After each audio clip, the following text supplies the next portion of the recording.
Hello, I'm R.A. Spratt, and I want to welcome people joining us this week on the Yoto podcast platform.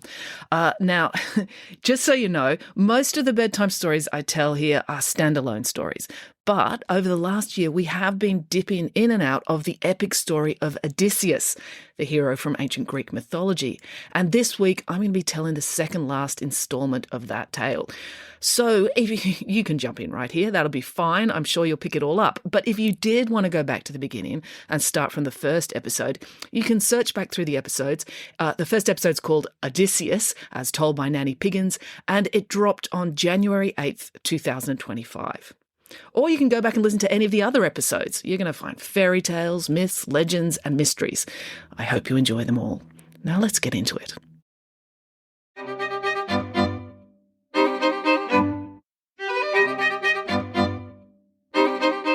Hello and welcome to Bedtime Stories with me, R.A. Spratt. Well, I'm back. This is live. Well, it's live when I'm sitting here recording it, which is in January 2025. It's a new year. I hope you enjoyed listening to all the holiday reruns. It seems like lots of you were downloading it, so I'm glad you enjoyed it. That's awesome. So I'm back and it's a new year, and I had an insanely busy year last year, obviously. Thank you so much to everyone who came to the Christmas shows. It was so much fun. It was a really great way to wrap up the year, and it was wonderful to see you all and meet so many of you in person. Okay, so this year, 2025, I'm not going to be touring as much because my oldest daughter, the one Vanessa is based on, is doing the HSC, her final year at high school. So I'm not going to be touring as much. So I won't get to be out there and see you all as much, but there will be some touring. So I'll let you know all about that as it comes up throughout the year. I will be writing a bunch of books, which is a great relief to my publishers who would like me to focus more on writing books. So I've got to write a book about Romeo and Juliet as a follow-up to Hamlet Is Not Okay. And I'm really looking forward to that. I've started listening to audiobooks of Romeo and Juliet in preparation. And I'm going to be launching Epically Good Greek Myths in March and Friday Barnes 13 in June. And then I've got to write 2 or 3 more books this year too, but I better keep it under my hat what I'm doing there. All right, so that's what I've got coming up this year, but let's not dwell on that any further. It's been 5-6 weeks since I read you a fresh story, and I have written one this week. I thought I've got so many ideas of stories I can read to you this year, but I thought I'd just jump in because I've been talking about doing Nanny Piggins' version of the Odyssey, which in case you don't know, the Odyssey, it was written by Homer and it's a poem. And you think of poems as things that are quite short. This is not a short poem. I've got the book and it's like a 300-page book of like densely written action adventure. So I thought it's basically a whole series of Greek myths about this character, Odysseus, or you might know him as Ulysses. That's the Roman name for him. So I thought, well, this year I'll try and get through all the fun stories that are part of the big story of the Odyssey, because it's kind of like a road movie. It's not obviously roads, it's sailing around the Mediterranean, but the idea is Odysseus was sailing home from the Trojan War, and along the way he had all these amazing adventures, and they're all great separate stories. So I hope to do a whole bunch of those this year, as well as a whole bunch of other stories. People were asking me to do some Norse myths and some Irish myths, and so hopefully I'll be able to do a whole bunch of different things this year, especially with me traveling less. Okay. So let's get into it. I was up in Sydney on holiday this last week, and at night when my kids went to bed, just like this, that's exactly how the podcast started, like all those years ago when 10 years ago when I started writing the stories, way before I started recording them. It all started with me writing fairy tales for my kids at night when we were on holiday up in Queensland. And so this week we were in Sydney. Unfortunately, my kids stay up way later now because they're 14 and 17, so I've got to wait a lot longer before I can sit down and get some work done. But sort of like at 11 o'clock at night, I sit down in bed with a laptop and I blast out a story for you guys. So that's what I did this week. I wrote down Nanny Piggins' version of Odysseus. So it's sort of the starting point. This is kind of going to be like a prologue to me doing the story of the Odyssey. Anyway, I'll get into it and you'll understand. Here we go. Odysseus, as told by Nanny Piggins. Nanny Piggins What's an odyssey? Asked Michael. Why do you ask, my dear boy? Asked Nanny Piggins. They're not trying to teach you spelling again at school, are they? If they are, I'll be very cross about it. I was planning to teach you how to bake a really good chocolate brioche tomorrow. How can I do that if your brain is tying itself in knots trying to remember what order to put letters in? Oh, no, it's nothing that serious, said Michael. It's just that I was talking to the bus driver this morning on the way to school. Were you asking him how he came to get such a wonderful job? Asked Nanny Piggins. It's so much power and responsibility to drive a 10-ton bus around. There are so many possibilities. Just think how many chocolate bars you could fit in one bus. It would be hundreds of thousands, possibly millions. But if you did that, where would the children sit? Asked Samantha. I suppose the children could be allowed to get inside the bus too, said Nanny Piggins. Children don't take up too much space, although they'd have to be prepared to have several thousand chocolate bars on their laps, and they'd have to learn how to use scuba gear because there'd be so many chocolate bars inside the bus that it would be very difficult to breathe otherwise. Oh, we wouldn't want that, said Boris. No, agreed Nanny Piggins. For safety's sake, I really think it would be easier if the children sat on top of the bus. Although now I think about it, that would be a waste of chocolate storage space too. On balance, I think it would be better if the children walked. I would drive the bus on ahead with all the chocolate, unload it, and then come back for the children. No, that's not what I talked to the bus driver about, said Michael. He wasn't sure how the conversation had turned to chocolate and scuba gear, but he wanted to get it back on track. The bus driver was saying that every time you catch the bus to school with us, and the whole bus load of children end up being delivered to school 3 hours late because you insist on us all going on a series of adventures, his depot manager never believes him when he says that a fabulously glamorous pig hijacked the bus and took all the passengers on an epic odyssey. So I was wondering, what's an odyssey? Oh, odyssey is just a word for a journey, said Nanny Piggins, but a particular type of journey, one that is long and complicated with lots of strange things happening, often involving monsters. Well, that makes sense, said Samantha. The bus driver did think it was strange when you made him drive to the Slimbridge cake factory because a worker on the jam filling line had tipped you off that they were baking double fudge brownies. And the truancy officer was monstrously angry when she chased you down the motorway with her siren blaring. Oh, I know, said Nanny Piggins. Who ever allowed a truancy officer to have a siren? I think the police sergeant lent it to her, said Derek, because she kept getting in traffic accidents when she was chasing you. The word Odyssey actually comes from the name of a great Greek hero called Odysseus, said Nanny Piggins. Wow, that's cool, said Michael, to have a word made out of your name. I know, said Nanny Piggins. The people at the English Oxford Dictionary have been badgering me for years to allow them to change the word glamorous to Nanny Piggins, but I refuse to allow it. Why? Asked Michael. You are glamorous. Exactly. That's why, said Nanny Piggins. If my name became the word for glamorous, then there would be no word to describe me.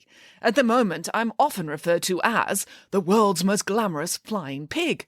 But I'd have to be the world's most Nanny Piggins flying pig, and that wouldn't make any sense at all. Right, said Michael. This explanation made no sense at all to him, but he didn't think an explanation of the explanation would help. So who was Odysseus? Asked Derek. What did he do that made him so famous that they named a word after him? Well, Odysseus was unlike the other Greek heroes you've heard about, said Nanny Piggins. When you think of Greek heroes, you think of Hercules, Jason, and Achilles. They're big, strong men who are good at rushing into incredibly dangerous situations and fighting with people and or monsters that needed to be fought with. Yeah, said Derek, Greek mythology was full of them. Well, Odysseus was different, said Nanny Piggins. Odysseus was really brave and good at fighting, but also cunning and good at coming up with clever plans. Also very charming and persuasive. Oh, Odysseus does sound more complicated and interesting, said Samantha. But that shouldn't be a surprise, because she was, after all, a Piggins, said Nanny Piggins. What? Said Derek. Are you saying that Odysseus, the Greek hero so famous that the word Odyssey was named after them, was a pig? And a woman? Asked Samantha.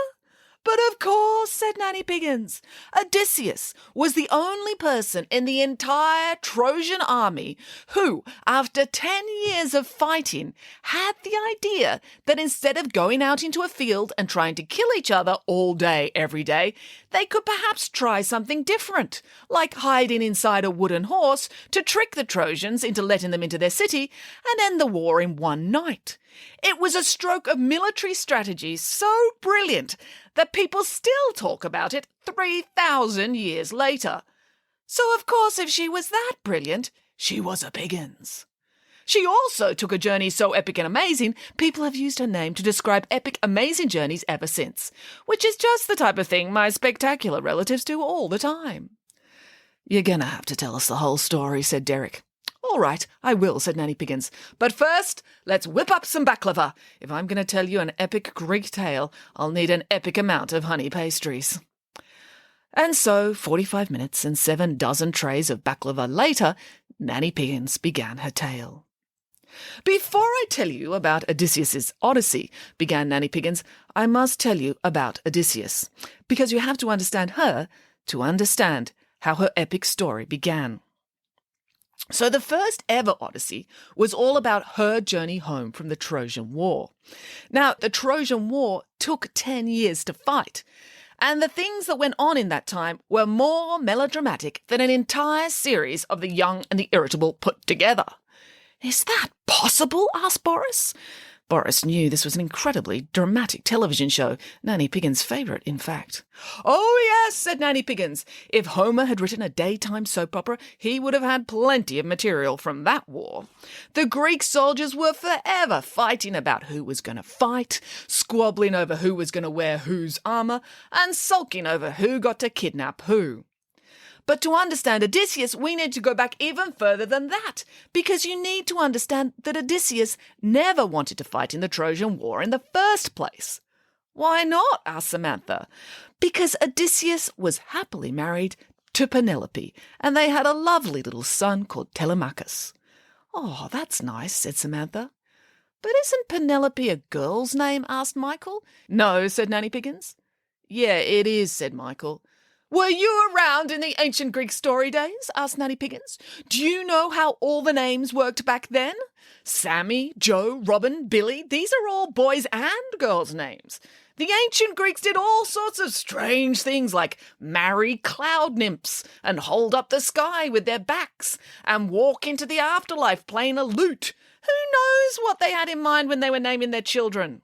That's not important. All you need to know is that Odysseus loved Penelope and their son was called Telemachus. So when the Trojan Wars kicked off, because Paris ran off with the most beautiful woman in all the world, Helen, the Queen of Sparta, and the King of Sparta was really annoyed and declared war, the last thing Odysseus wanted to do was get involved. But running off with a queen is very naughty, said Samantha. Yes, but war is a serious business. War seems glamorous in the movies, although in the ancient story days they didn't have movies, they had poems, which were a lot more action-packed and exciting than poetry is today. They made war sound really glamorous too. But in reality, war is not like that at all. In a real war, there's a lot of waiting, there's a lot of bad food, a lot of unsatisfactory toilet facilities, and a lot of sitting around in open areas getting sunburn. And that's before the fighting even begins. Once the fighting starts, war gets even worse. Obviously, getting stabbed with a sword is deeply unpleasant, and dying is even worse.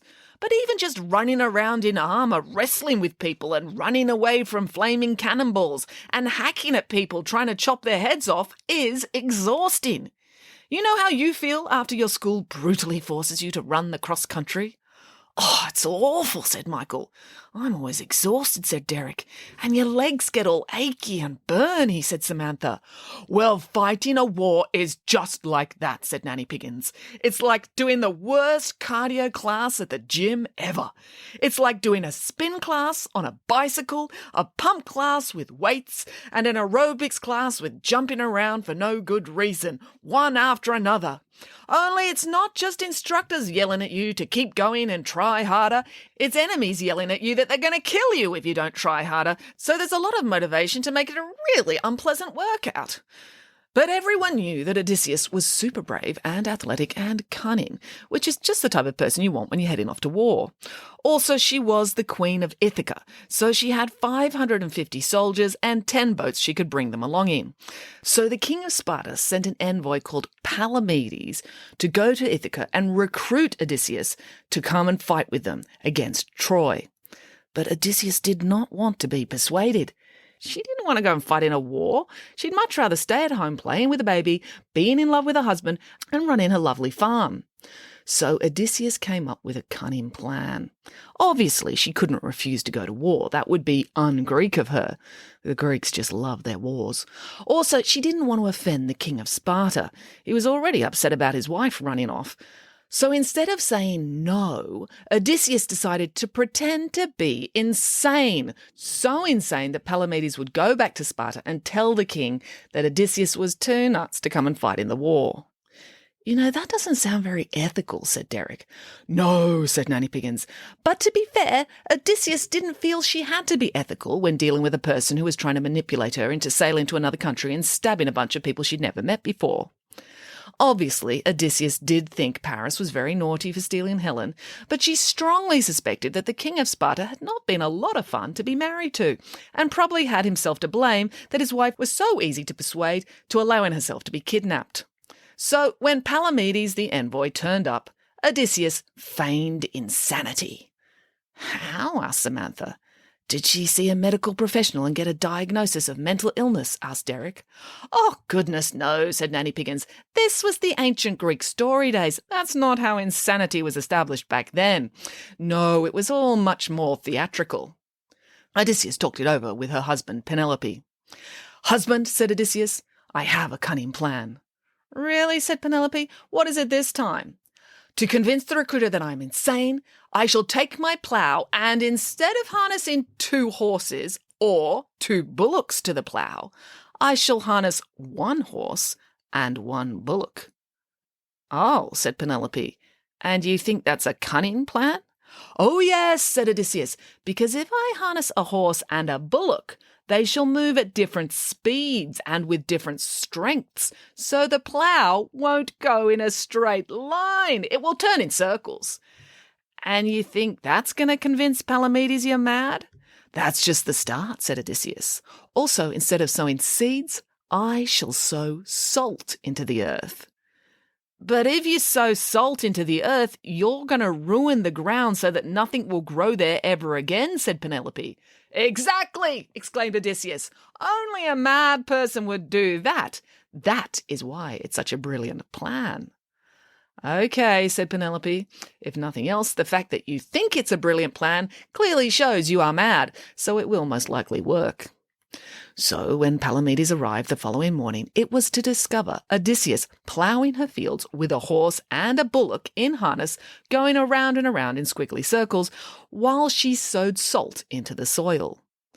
Are you all right there, Odysseus? Called Palamedes. Absolutely tickety-boo, said Odysseus happily. I'm planting a fine crop of salt here in my land. You are aware that salt will ruin land for at least 100 years, called Palamedes. Oh, no, said Odysseus, I shall grow a fine crop of salt, so my family can eat nothing but salt for the rest of their days. Oh, you are aware that if they only eat salt, your family will soon die, said Palamedes. Then it shall be all the easier for me to feed them for the rest of their days, said Odysseus happily. You know, said Palamedes, talking quietly with Penelope, the king of Sparta is aware that Odysseus has a reputation for cunning and brilliance and trickery. Really, said Penelope. Yes, in fact, the king warned me that Odysseus may try to trick me so that she wouldn't have to come to war, said Palamedes. Well, surely if someone is that despicable and devious, you wouldn't want them to fight with you in a war, said Penelope. Oh, if someone is that despicable and devious, said Palamedes, that is exactly who we want to be fighting with us in a war, because war is a nasty business, so the more despicable people on our side, the better. Well, here in Ithaca, we'd rather you let Odysseus stay with us, said Penelope. What, to ruin your field with salt? Asked Palamedes. Well, to be honest, she may stop doing that as soon as you leave the district, said Penelope. Yeah, I thought as much, said Palamedes. I can't let that happen. I'm afraid I shall now have to commandeer your baby." "What? How can you commandeer a baby?" asked Samantha. "If you'll let me continue, you'll soon find out," said Nanny Piggins. Palamedes snatched up little baby Telemachus, took him out into the centre of the field, as Odysseus was careening all over the place, ploughing in circles and squiggly lines. When she looked up, she noticed that her baby son, who she loved with all her heart, was right in front of her plough. She was horrified. She tightened her grip on the plough reins and wrangled her horse and her bullock to pull together in a straight line away from the baby just at the last moment, so that little Telemachus was unharmed. "Phew," said Samantha, "what a relief."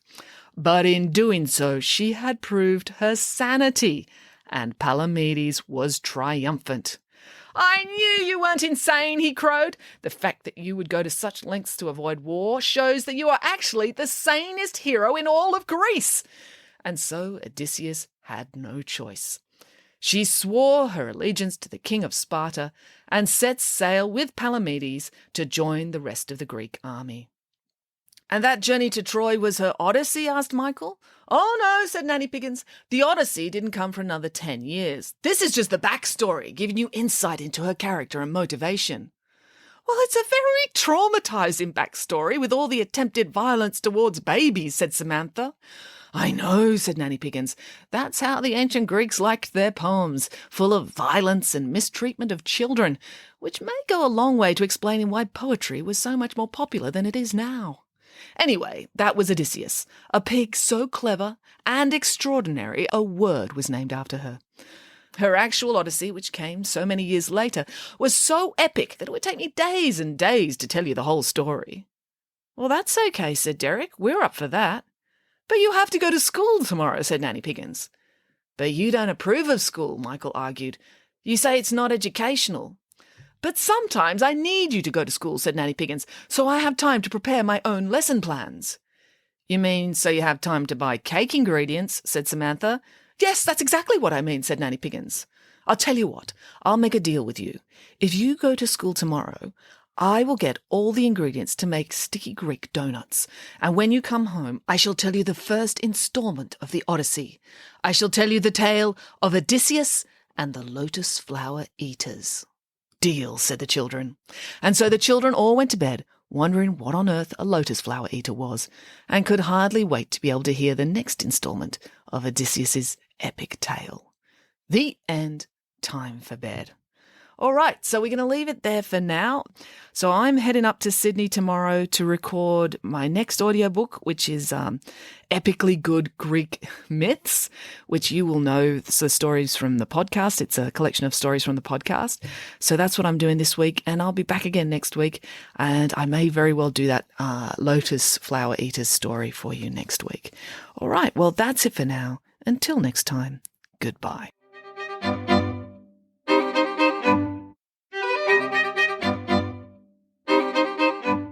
Hello, it's me again. If you enjoyed listening to Bedtime Stories with R.A. Spratt, it would be really helpful if you could like, subscribe, follow, and or review the show on whatever podcast platform you're listening to now.